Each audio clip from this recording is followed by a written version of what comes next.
సిటీలో ఫంక్షన్స్ అయితే. అంత వద్దండి ప్లీజ్, కొంచెం కొంచెం పెట్టండి ప్లీజ్. అమ్మో, ఇందులో నేను కొంచెం తీసేయండి ప్లీజ్, కొంచెం తీసేయండి.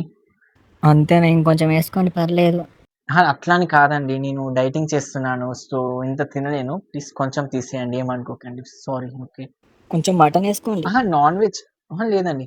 అమ్మో, అసలు నాన్ వెజ్ అస్సలు తిననండి, నేను డైటింగ్ చేస్తున్నాను, సారీ అండి, ఏమనుకోకండి ప్లీజ్, సారీ. ఇప్పుడు విలేజ్లో ఫంక్షన్లో అయితే.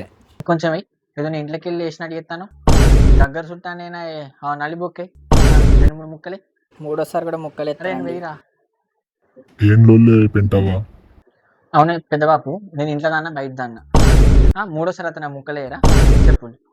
మూడోసారి కూడా ముక్కలు ఎత్తారే పెంటావా? అందరికి రావద్దానే. నువ్వు కూడా గింత మట్ట అంటావు అనుకోలేరే బాపు. మధ్య మీకు దండం, మీ ఫంక్షన్లకు రాను, మీ దగ్గరకు రాను. మస్తు మర్యాద చేసి ఉండకూడదు ప్లేట్ ఆడ వారి మస్తు మర్యాద అయితే ఉన్నాడు. పోడా అన్నాడు, ఇంకేంది మీకు గడప రావ జల్లి, మీకు సచ్చిన మీకు గడప, మీ నాశనం కాను.